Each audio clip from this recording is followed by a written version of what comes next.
The Single Mom Success Podcast, Episode 10. Heather Wells and the Single Mom blog present Single Mom Success, the place for single moms to find support, inspiration, and the path to their own success. Hey everybody, and welcome to this week's Single Mom Success Podcast. I hope you guys are having a fantastic day so far, and that your weekend was filled with just awesomeness. Today's podcast is about the subject of overwhelm and how it affects us and being overwhelmed and just that whole general feeling of, I cannot handle any more being piled on top of me feeling. And the reason that this subject came up is because that's kind of where I'm at right now. Today is a day where I went onto my Facebook page and I posted, that I'm feeling increasingly overwhelmed by my life right now. And I think it's just, I've gotten to this point where I have so much going on, and I'll kind of explain, where this came about, but it's just like, I feel like there is this humongous weight on my shoulders right now, and it's not something that I like. I don't enjoy this feeling, and I don't think anybody out there does, but I think that as single moms, we feel it on a pretty regular basis. Like, it is almost a constant with us, I think, because it is just us and we're taking on a lot, and my last podcast was about how I love being a single mom, and how, there was an alternate, a lady who had an alternate opinion about that, and how, you truly don't, you can't really like being a single mom, and you don't really love it because you don't want to do it all yourself. And here's the thing. I do love being a single mom, and I can love being a single mom, but still hate feeling like I have to do everything myself. I know 2-parent households where the mom still feels like she has to do everything herself, right? And so just because I don't have somebody and I'm a single mom doesn't necessarily mean that, and because I do feel this sense of overwhelm, that I don't love being a single mom. I love every stinking minute of it, no matter how hard it is. I mean, you, as a parent, you're a parent, and there are a lot of times being a parent where it just flat out sucks, whether you're single or not, right? There are times when being a parent is not glamorous, it's not fun. You have to make hard decisions. You have to be the bad guy. You have to ground your child, and deep down inside, your heart is breaking because you just want to be their friend, and you know that you can't, and it sucks. When your child looks at you and says, well, I don't like you anymore because you gave them an answer they didn't like, it sucks. Like, there's a lot about being a parent that is not fun. But you wouldn't change a single frickin' second of it because you love your children and you know that this is just part of the deal, right? And so right now I do feel extremely overwhelmed, and what kind of brought this on is my son is really, really struggling in school right now, and I feel like I'm not doing enough for him. I feel like I should be doing more, and I feel like I'm failing in a certain area with him. And I also feel like I should be doing more with my business. I feel like I should have more money in the bank. I feel like, I just feel like there's all these things that I should be doing, and I should be doing them well. And I don't feel like I am doing them well. I feel like I am categorically failing on several levels. And I think that as moms, we do this a lot. And one of the things that is really, really important to me is not to ignore that I feel this way or try and pretend like I'm this amazing single mom who has my shit together all the time, because I totally don't. I totally don't. I make mistakes. I screw up. I give up sometimes. There are a lot of things that I don't do perfectly. And here's the thing. But the one thing that I do perfectly is admit that I am not perfect. That is the only thing that I do perfectly, is admit that I am not perfect. I admit that people as a whole are not perfect. And I think that we have been sort of like I don't know, I don't think brainwashed is necessarily the right word for it, but we've sort of been like indoctrined to believe that there's this perfect mom out there. I'm like, you see the pictures of like celebrities and, you see the blog posts of all these moms who like their homes are so organized and they've got everything in the right place and they, there's no messes and they've got all their laundry done and all their bills are paid and everything's all caught up. And it's like, oh my God, like, why can I not have that? That right there is what I should have. And there must be something significantly lacking in me because I don't have that, right? And it's just like crushing almost to feel like there is somebody out there who totally can do this and has this on lock, right? Like they've got this down. And here I am going, well, I got the laundry out of the washing machine before it started to smell today, so that's awesome, right? Like, that's me. That's where I'm at right now. And it's so frustrating sometimes because I think that we present this almost like unattainable picture of perfection and how our life should be and how things are supposed to function.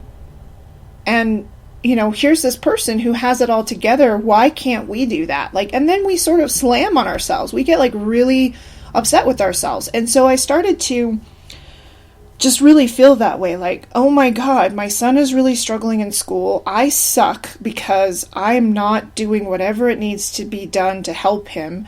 It's very possible he'll end up in summer school to make up his English class. Like, and at the same time, I also understand, that my son has a brain injury and it does cause him problems, but I'm in this precarious position right now with my child where I'm not quite certain how much of the issues he's having is because of his brain injury and his executive function issues, and how much of it is him just being a lazy, I don't want to do it teenage boy.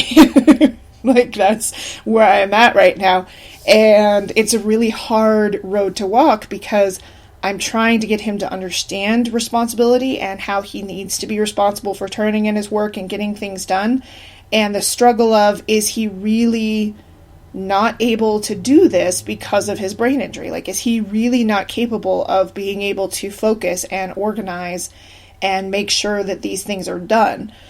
Because I remember being a teenager and I remember going through a phase, and my father will remember it too, where I flat out failed several of my classes because I was pissed off because he moved us to Pueblo and I didn't want to be there, right? And so I know that there are times where I just completely bailed on school. Like, I did not want to do it. And so it's really difficult, but I've been like seriously internalizing this and seriously like beating myself up going, oh my gosh, I suck as a mom because my son is not doing well. And so that started off my day. And just this feeling of panic of like, oh my God, what do I need to do to really help him? How can I help him? What can I do? And I sat for hours looking things up online and, trying to figure these things out and just stressing and stressing and stressing.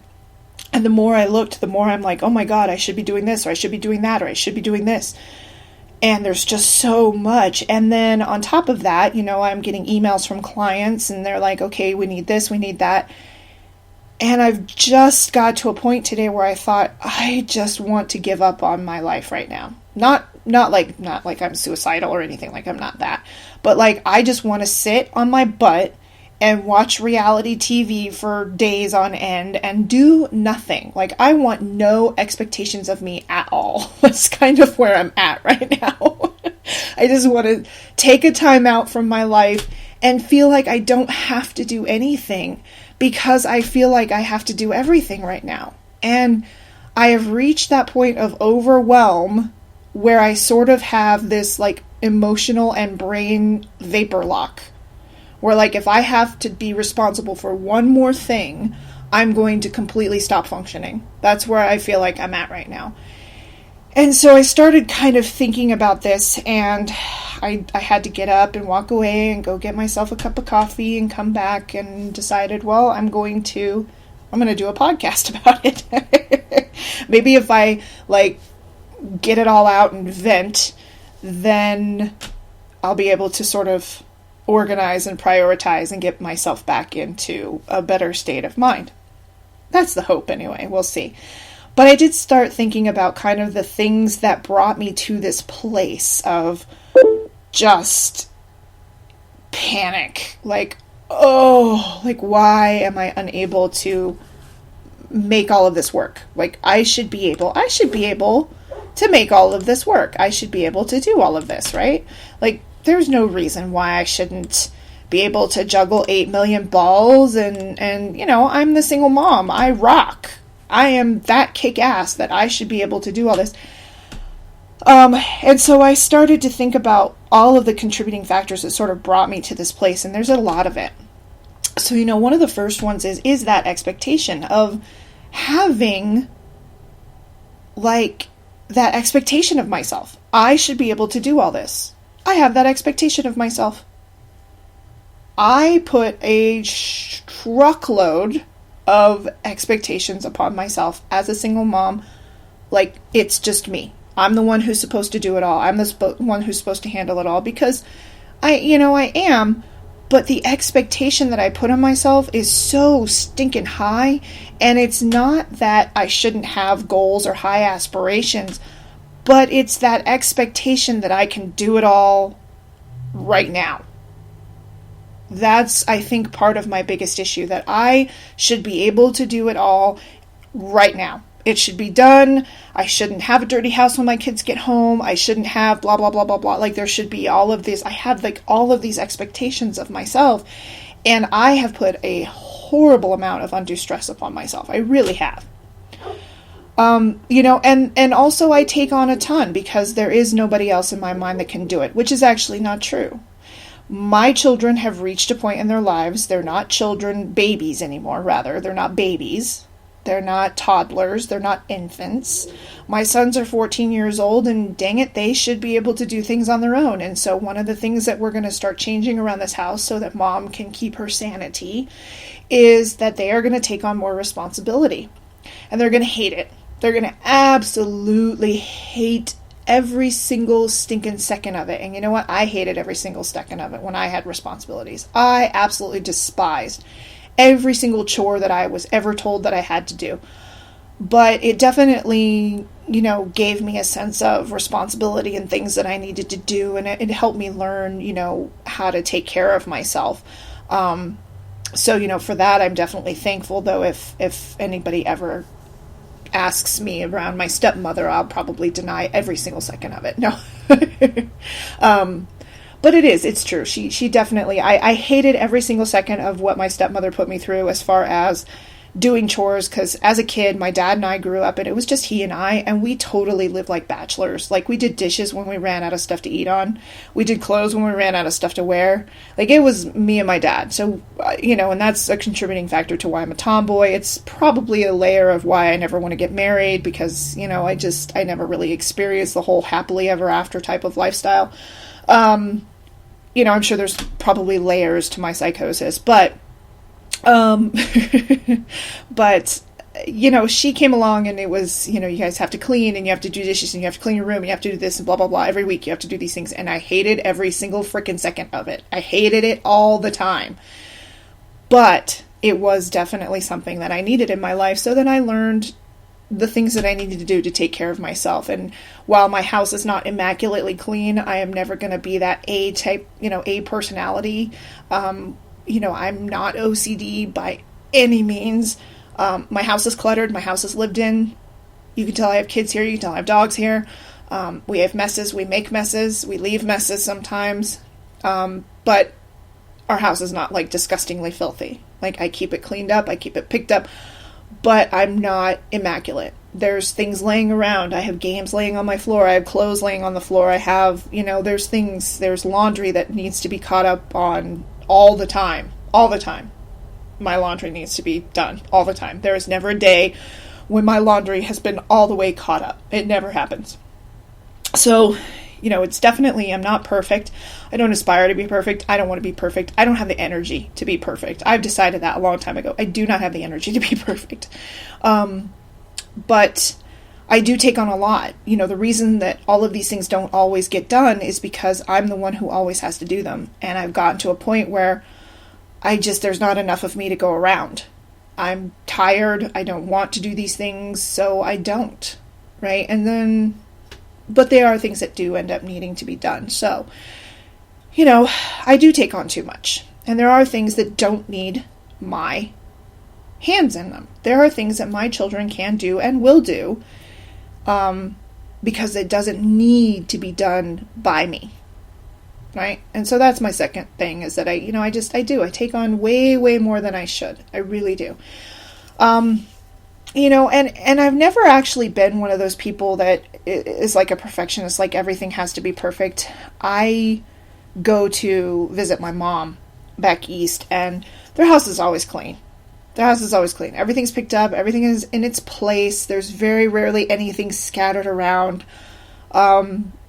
And it's awesome. And I feel totally guilty every time I'm there if I leave something out of place. Like I don't put something back where it belongs, or, I feel almost like I'm staying in like a palace, or like somewhere where you don't want to step the wrong way because like you're afraid you'll break something, or God forbid if you make a mess, you're like, oh my God, I'm so sorry. Like I think one time we went to stay and my daughter had an accident in the bed, and I was just mortified. I'm like, I'm so sorry, Mom. I'm so sorry. I don't even know what to do right now. Do I replace your mattress? Like what do I do?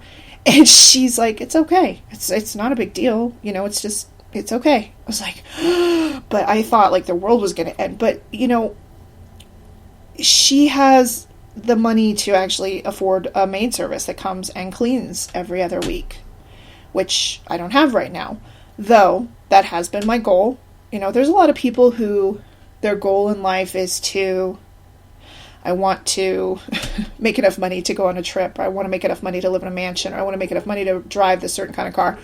My goal has been and always will be, I want to be able to earn enough money so that I can hire someone to come and clean my home, because I absolutely hate doing it. To this day, and like I said, my stepmother tried to teach me and show me, and she did, and I understand the necessity of doing these things, and I do them because I know they need to be done, but I still hate every single second of it. I am not the person who enjoys cleaning. I don't do cleaning because it's fun for me or it's relaxing. I do it because it is a necessary evil that has to be done.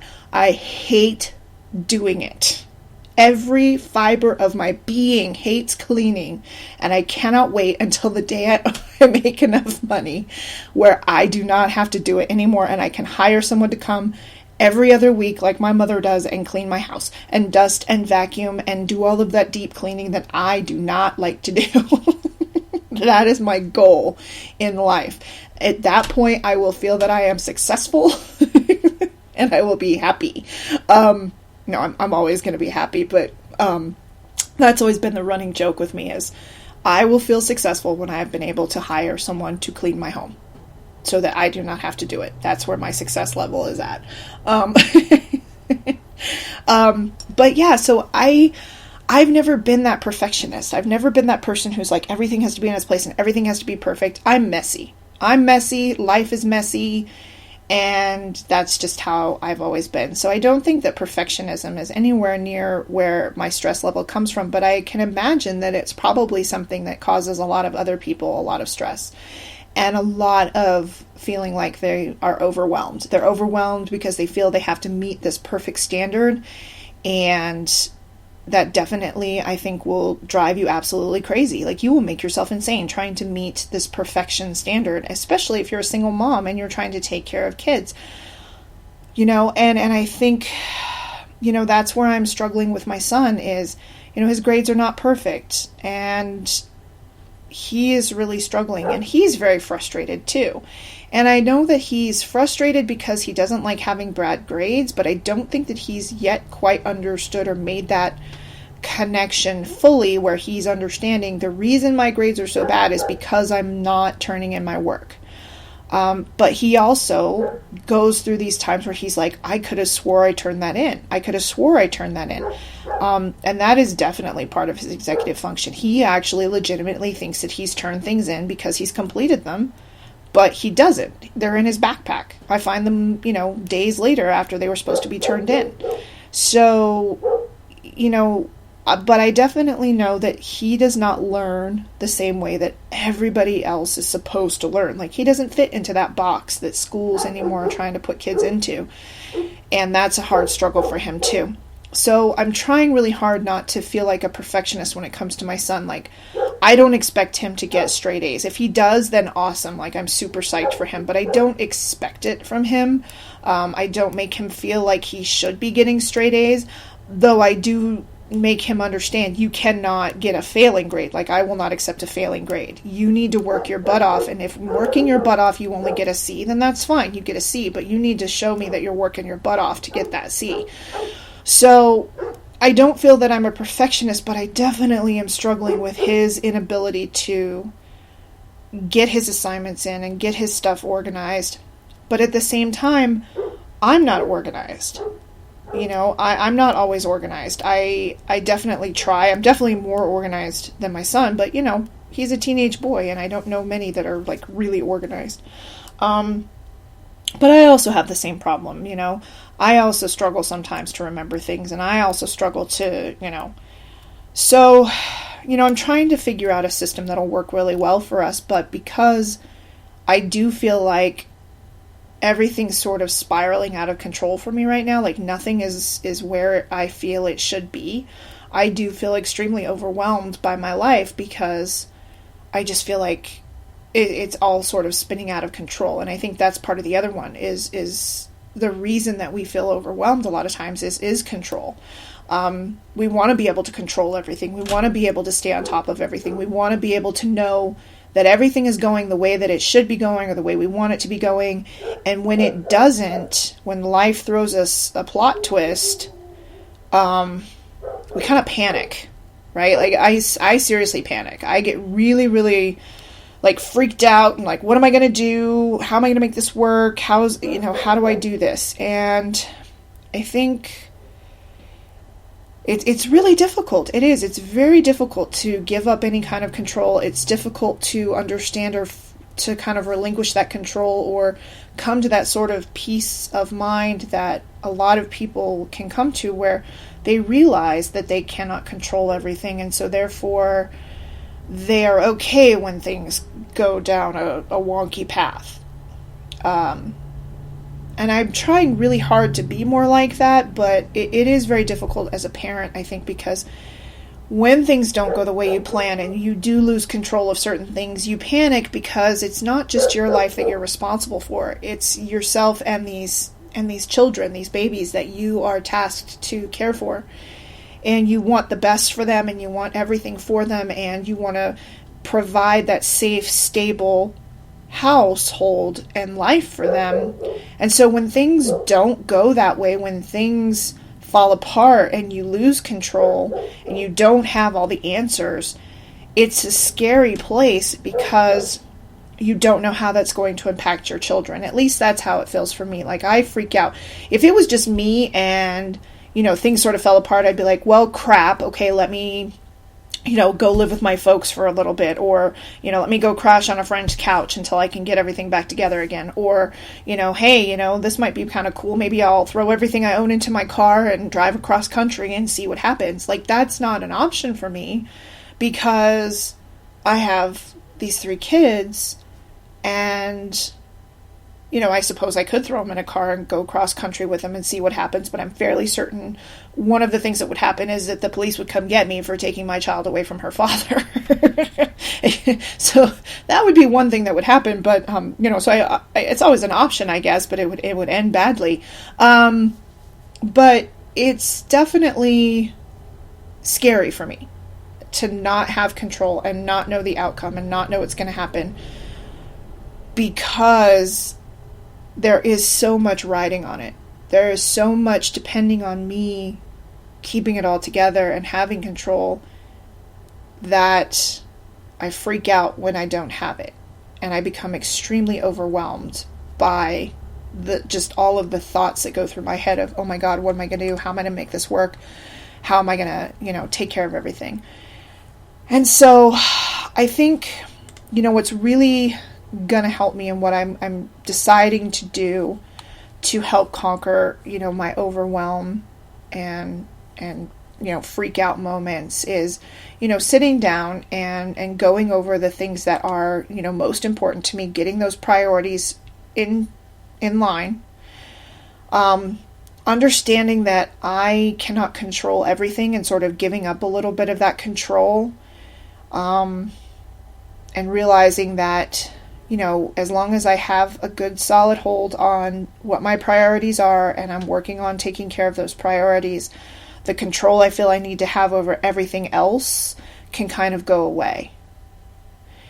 And then, of course, asking for help when I need it, making sure that, I'm using the resources that are available to me. My folks, the first thing I got back from when I posted on my Facebook saying that I was overwhelmed was my father saying, "Hey, I'm here if you need a sounding board anytime. I'm just a phone call away." So being able to have somebody to talk to, I think that's also part of our problem as single moms. Sometimes we don't have a tribe, or we don't feel like we have people that we can talk to and go to and just kind of unload on and, say, "Hey, I just need somebody to be there while I sit down and cry because I don't know what to do right now." Or I need somebody who can just be there for me so that I can let everything out. A friend, a cousin, a sister, a brother, a parent, somebody you can just go to, or another single mom to say, "Hey, this is where I'm at, and I think you can probably relate. I just need somebody to talk to about this." Not that you expect them to help you with their problem. Like, they may not necessarily be able to give you whatever help you need, but they can definitely be somebody who listens, right? Sometimes you can, and you never know, they may be able to offer help and say, "Hey, I know you're having problems, or you're struggling with this, maybe you can't find somebody to watch your child. Hey, my neighbor actually has just started watching kids. Maybe you can talk to her about, working out some sort of trade." Or, you never know what resources are out there for you or what help is out there for you if you don't ask, if you don't express a need for it. It's not always just going to come to you.